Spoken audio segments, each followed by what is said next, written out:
Another record for Erling Haaland tonight, scoring in 5 consecutive Champions League games for 3 different clubs. What is it about the way he works that has made him the elite striker that he is? So I don't know, to be honest, I don't know, because I didn't know, but every time I come here in press conference, he gave me another record, so this is the truth. So I'm happy for him, he deserves it. At just 25 years old, Erling Haaland has already reached numbers that sound straight out of a football video game. Records that survived for decades have been wiped away, and milestones that challenge some of football's biggest legends suddenly look routine when Haaland steps onto the pitch. Who are you more scared of, your dad or Pep? Good question. Sometimes Pep is a bit scary, I have to say. But again, my father also can be a bit scary. But anyways, this is something I like. I like when Pep shouts at me because he tries to get something in my brain that he don't think I have. So I like it. So I'm not complaining at all. He just wants to make me a better footballer. So I'm not complaining at all. And my father and me, we argue a lot. We have a lot of good moments together, so I'm not complaining there either. He smashed in 36 Premier League goals in a single season, setting a record that once seemed almost impossible to touch. Years earlier, he had already given the football world a warning by scoring an insane 9 goals in one match at the Under 20 World Cup. Then came another massive milestone. Can you beat your record, you think, that this season overall? Is that a realistic ambition for you to aim for? I need to ask you which record then. Not to sound arrogant, but which one? Your treble season. Goals in the season, you mean? Yeah. How many did I have in total? 36 in the Premier League and about 40 odd altogether, was it? 48? Yeah, 36 in Premier League. It's a lot. Do you ask about Premier League or in... Well, yeah, just Premier League and just overall. Yeah, total. I had 57 in total with the national team, so I'm on a good way. But again, I don't think of this. It's as simple as that. I'm just Erling, and this is something that will never change. Haaland became the fastest player to reach 50 international goals, hitting that number in fewer than 50 appearances for Norway. Looking at those stats, it would be easy to think this is simply the story of a deadly striker built to score goals. But there is way more behind Haaland's rise. High-level sport was part of his world from the beginning, and once you dig into his family, his journey starts looking even more interesting.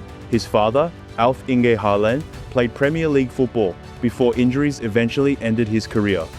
His history with Roy Keane also became tied to one of the most talked about football feuds of that era, creating a story fans still debate today.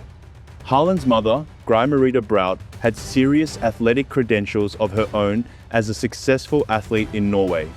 And that's where another surprising part of this story comes in. Before Erling Haaland became the monster in front of goal that defenders struggled to contain, his story was already tied to English football.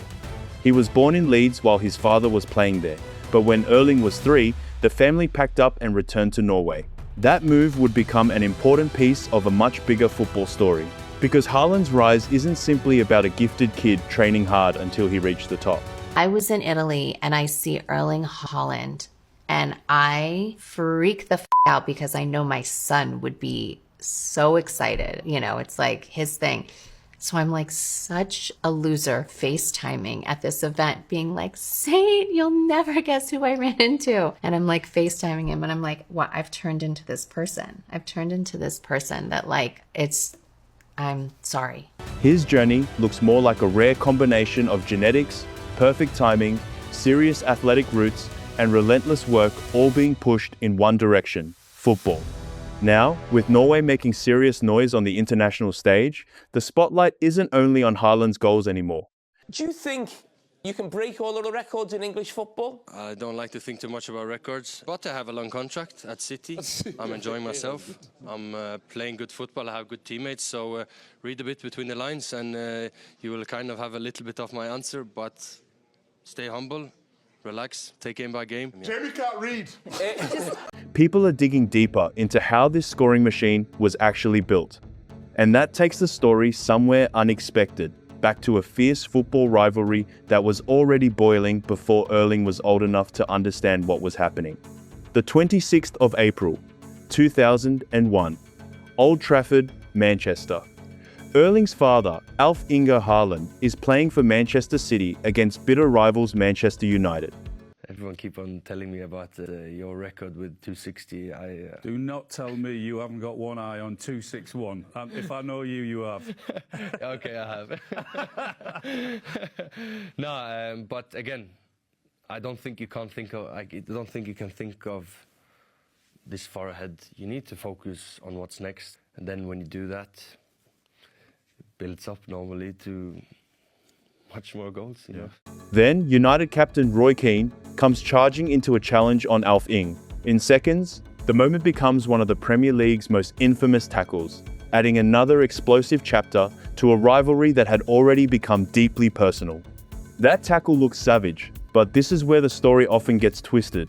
Alf Ing's career was not simply destroyed by that single challenge. Reports indicate Keane's tackle involved Alf Ing's right knee, while the surgery he later underwent concerned his left knee. Even so, the controversy went through the roof when Keane later discussed the incident in his autobiography, describing his actions as deliberate retaliation for an earlier clash with Alf Ing. What followed still changed the direction of Alf Ing's football story. He never truly returned to the level he had once reached, and within a couple of years, his professional career was finished. Years of competing at the highest level suddenly came to a stop. When the infamous Roy Keane tackle happened, Erling was only 9 months old, far too young to understand the drama, tension, and headlines surrounding his father. But it raises a fascinating question. Did that family history eventually give Erling an extra chip on his shoulder? Did watching his father's career become part of football's most notorious rivalries make him even hungrier to reach heights his dad never reached? Erling has never publicly presented his journey as some revenge mission, so saying that drove him would be pure speculation. The real family story is already crazy enough without adding anything that isn't there. His mother, Gry Marita Brout, competed in heptathlon, one of athletics' toughest all-around events. It combines 7 disciplines demanding speed, strength, endurance, coordination, and serious technique. So just look at the athletic DNA surrounding Erling from day one. A Premier League footballer on one side and a high-level multi-event athlete on the other.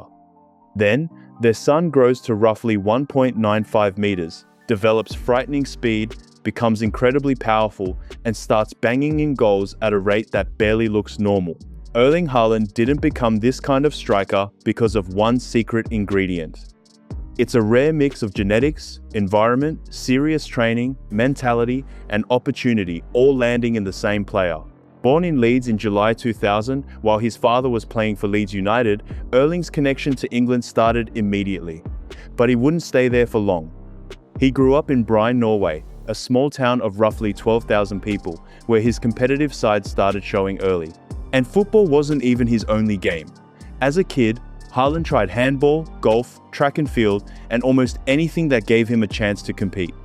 At just 5 years old, he reportedly recorded a 163-meter standing long jump, widely reported as a world best for his age group.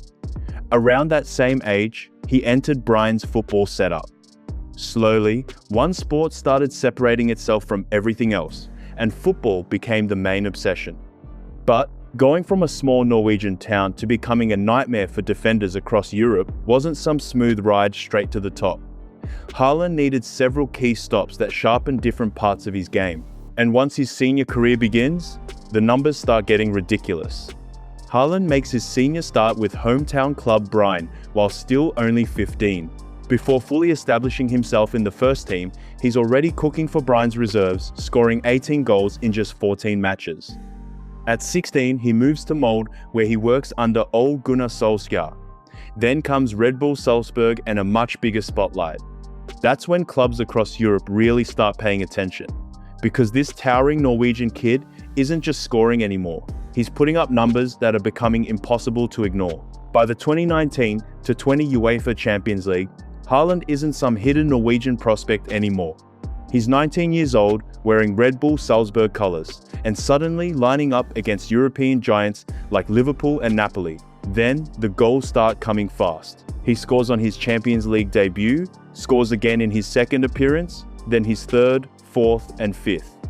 5 straight Champions League appearances with a goal to begin his career, something no teenager had ever managed before. And somehow, that still wasn't the most outrageous Haaland stat from 2019. At the FIFA U20 World Cup in Poland, Norway faces Honduras, and Haaland completely takes over the match. He scores 9 goals.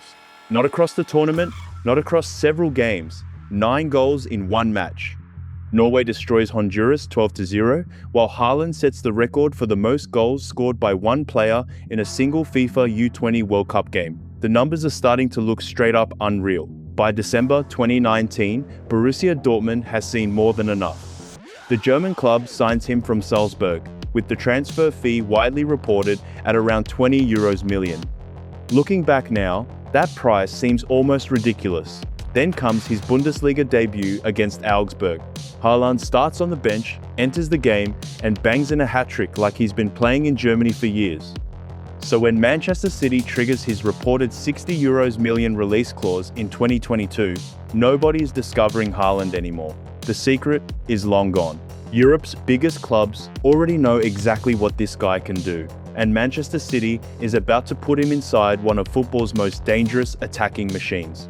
Europe had already watched Haaland bully defenses for years. Salzburg saw the explosion, Dortmund saw him turn into a superstar, and defenders across the Champions League already knew exactly how dangerous he was. But even after all those ridiculous goals, English football still wasn't ready for what was coming. Before his first Premier League season was even finished, the conversation around Haaland had completely changed. This wasn't about whether he could handle English football anymore. It was about how many records he could rip apart. The 2022-23 season becomes Haaland's first year in the Premier League, and he goes straight at the record books. He scores 36 goals in 35 league appearances, setting a new Premier League single-season scoring record. Across all competitions, he finishes with a staggering 52 goals. Then look at the hardware. Premier League Golden Boot, European Golden Shoe, Champions League winner, Premier League champion, and FA Cup winner. Manchester City completes the historic treble, and Haaland is right in the middle of it during his first season in England. At only 22 years old, he's already collecting achievements most players spend an entire career chasing. But there's another side of Haaland that gets buried underneath those crazy numbers, trophies, memes, and highlight clips. Fans see this giant striker smashing through defenses and start treating him like some football robot built in a lab. Behind that image is an actual person, and his story is much more layered than the goal-scoring machine people see every weekend. This is where the Haaland story gets even more interesting. He scores goals at such a ridiculous rate that fans joke he must have been built in a laboratory. On the pitch, he can look cold, ruthless, and almost impossible to stop. But once the cameras move away from the goals and celebrations, the people around him describe a very different personality. His life away from matches is still seriously disciplined. Haaland has spoken about meditation and how much importance he places on quality sleep, while reports have highlighted habits such as wearing blue light blocking glasses at night. Nutrition, recovery, sleep, and training aren't treated as separate things. They're all connected. When you're 95-meter frame, explosive speed, and strength are major weapons. Keeping that body ready becomes a full-time job. But the so-called football machine clearly has an emotional side too. When Manchester City finally wins the Champions League in 2023 and seals the treble, cameras capture Haaland crying on the pitch. The same striker who spends matches looking nearly impossible to shake is suddenly overwhelmed by what he and his teammates have achieved. And teammates paint another side of the picture. Haaland has been described as funny, relaxed, and much more down-to-earth than his intimidating matchday image might suggest. Kevin De Bruyne has also praised how straightforward Haaland can be to play alongside. There's no need to overcomplicate it. Haaland sees the space, attacks it, makes the run, and trusts that someone like De Bruyne can find him. That simple-looking connection is backed by timing, awareness, and countless hours of work behind the scenes. What Haaland does sounds almost too simple. He attacks the space where the ball is going to land, then does it again and again until the defense cracks. But that's exactly what makes him such a nightmare. What looks predictable is actually built on elite timing, sharp angles, explosive movement, and an ability to spot tiny gaps inside the box before defenders can react. Most defenders already know the plan. They know Haaland wants to attack that dangerous space, get across his marker, and meet the ball first. Yet somehow, knowing what's coming doesn't make stopping it any easier. One small hesitation, one step in the wrong direction, and Haaland is already there. But there's still one stage where his story has much more room to grow. Club football has brought goals, records, and major trophies, while Norway has given him far fewer opportunities to build a legacy on the biggest international stage. The 2026 World Cup changes that equation. If Norway makes a deep run, every goal and every knockout match could bring a completely different level of pressure, with Haaland carrying enormous expectations whenever he steps onto the pitch. And strangely enough, that brings everything back to where this family story started. April 2001, Roy Keane and Erling Haaland. Erling was only 9 months old when that infamous clash happened. The tackle became permanently attached to his father's football story, even though claiming that one challenge directly ended Erling's career would be misleading.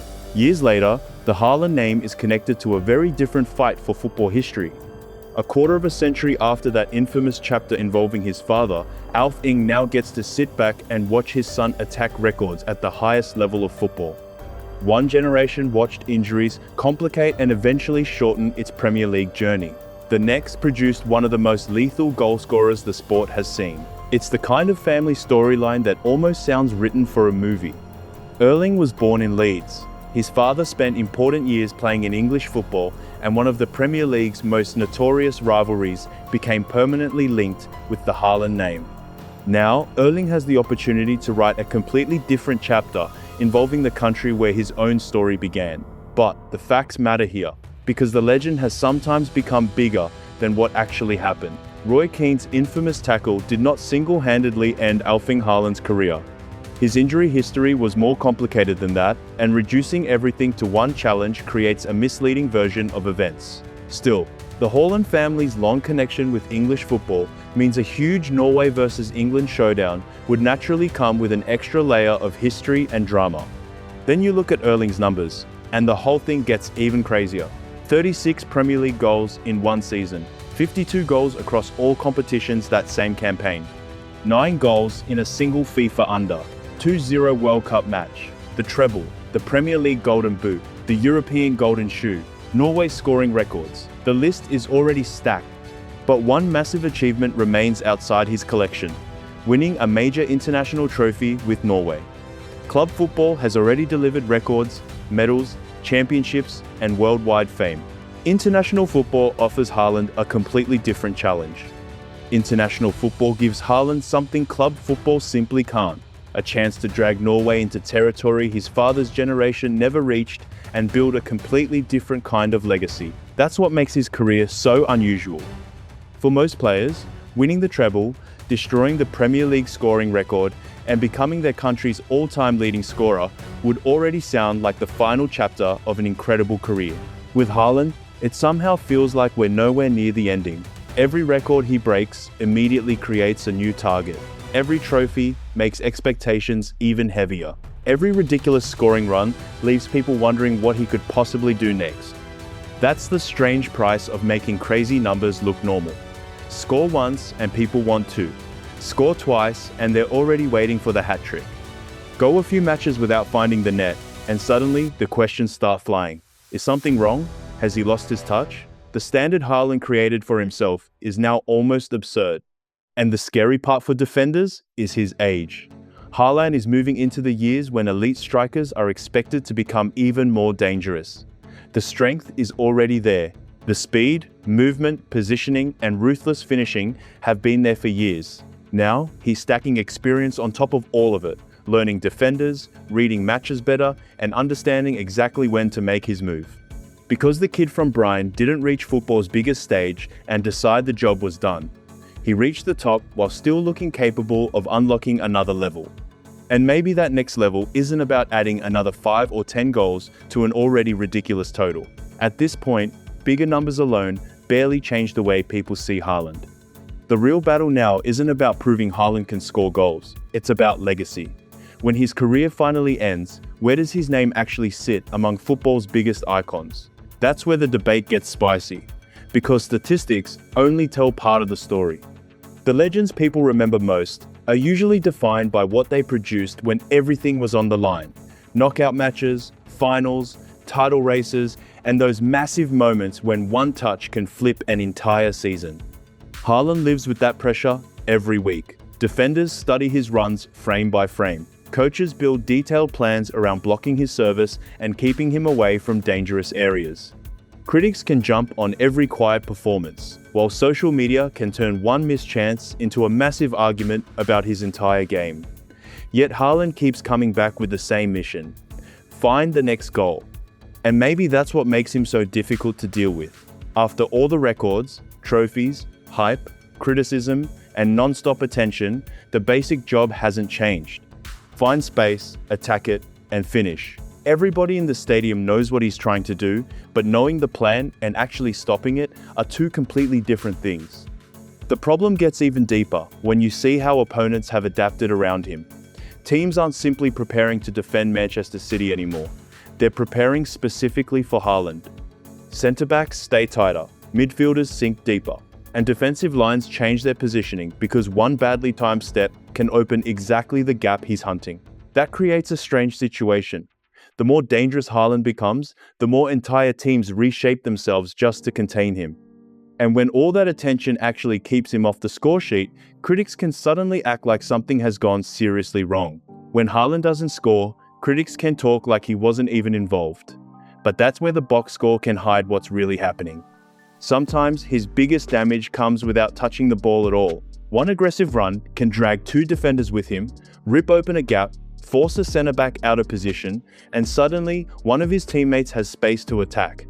Still, Haaland stopped being judged like a normal striker a long time ago. In a strange way, he helped create that problem himself. When you spend years making two-goal performances look routine and hat-tricks feel almost ordinary, people eventually stop being shocked by the numbers. Instead, they start demanding something even crazier. That's the trap that comes with becoming football's so-called goal-scoring machine. Haaland isn't competing against normal expectations anymore. Every season, every huge match, and every new record gets compared with the ridiculous standard he already created. And that's where his career enters a tricky phase. Not because his ability has suddenly disappeared, but because greatness can become strangely normal when people see it often enough. Another goal barely gets a reaction. Another brace becomes expected. Even a hat-trick can get treated like just another Haaland headline before everyone moves on to the next game. But football never stands still. Managers adjust their tactics. Defenders study every run and every weakness they can find. Physical demands pile up across long seasons, and injuries can change the direction of any player's career. Haaland's biggest challenge isn't proving he can dominate anymore. He's already shown exactly how destructive he can be. The challenge now is staying one move ahead while basically the entire football world studies how to shut him down. Every run gets analyzed, every movement gets tracked, and every possible weakness becomes something opponents want to expose. Suddenly, all those obsessive details in Haaland's routine make perfect sense. The recovery work, sleep, nutrition, training, and constant attention to his body aren't random habits. At this level, tiny advantages can become massive when everybody is searching for the smallest crack in your game. Because Haaland isn't chasing one explosive season anymore. He's chasing longevity. That's the difference between putting up insane statistics for a few years and turning those numbers into football history. The goals already grabbed everybody's attention, but what happens over the next several seasons could decide how his career is ultimately viewed. Does he remain one of the most devastating strikers of his generation, or does he eventually force his way into conversations about the greatest goal scorers the sport has ever produced? And that's where the debate gets seriously heavy. Once names like Cristiano Ronaldo, Lionel Messi, and football's other legendary scorers enter the conversation, pure talent and ridiculous numbers aren't enough on their own. The standard changes completely. Now it's about longevity, consistency, major trophies, huge performances when the pressure is at its highest, and finding a way to keep producing year after year after year. That's the mountain standing in front of Haaland now. At his best, he's already shown he can produce numbers that look like someone turned the difficulty down in a video game. But the legends he's chasing didn't dominate for just 2 or 3 seasons.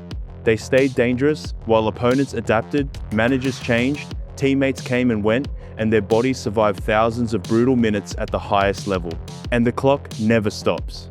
Every new season adds goals to Haaland's total, but it also adds mileage to his body. That's why his obsession with recovery, sleep, nutrition, and preparation matters more with every passing year. This isn't really about whether Haaland can explode for another ridiculous 50-goal season. We've already seen what happens when he catches fire. The bigger question carries much more weight. Can he keep producing at this level for long enough to force his name into football's most exclusive conversations? We're watching someone test the limits of the modern striker in real time, and the records back that up. Milestones that once looked almost untouchable have started dropping one after another. The Premier League single-season scoring record? Gone. Major Champions League scoring milestones? Smashed. Norway's all-time international scoring record? Haaland claimed that while still in his 20s. Yet somehow, it still feels like the biggest chapter hasn't been written. Because beyond the goals, golden boots, the treble, and those outrageous statistics, another challenge is sitting there waiting. Haaland has already conquered huge parts of club football. Doing something truly historic with Norway on the international stage could reshape the way his entire career is remembered. And that could add one final, massive layer to the Haaland family story. Alf Ing represented Norway during his own playing career, but he never got the opportunity to play at a World Cup. Now, Erling has spent his career trying to push Norway toward heights that once felt completely out of reach for an entire generation. It also brings the story back to where we started. The infamous Roy Keane tackle will always be connected to the Haaland name, but Alfinger's career ending was far more complicated than one moment at Old Trafford. Years later, his son has created a completely different identity for that family name, breaking records, collecting trophies, and becoming one of the most feared strikers of his era. The crazy part is that Erling Haaland's final legacy is still being written. We've seen the Premier League records, the Champions League goals, the treble, the golden boots, the international scoring milestones, and those ridiculous performances that made video game numbers look normal. But the biggest chapters could still be ahead of him. How long can he keep this level going? How many records can he leave behind? And can he eventually create an unforgettable international legacy with Norway? If you enjoyed this Haaland story, make sure you like the video, share it with another football fan who needs to see this, and subscribe to Matchio for more football stories, rivalries, records, and deep dives into the biggest names in the game. And get involved in the comments. When Erling Haaland eventually hangs up his boots, where do you think he'll rank among the greatest strikers of all time? Is he already on his way toward that top tier? Or does he still need another defining chapter before he belongs in that conversation? Like, share, and subscribe to Matchio, and we'll catch you in the next one. Peace.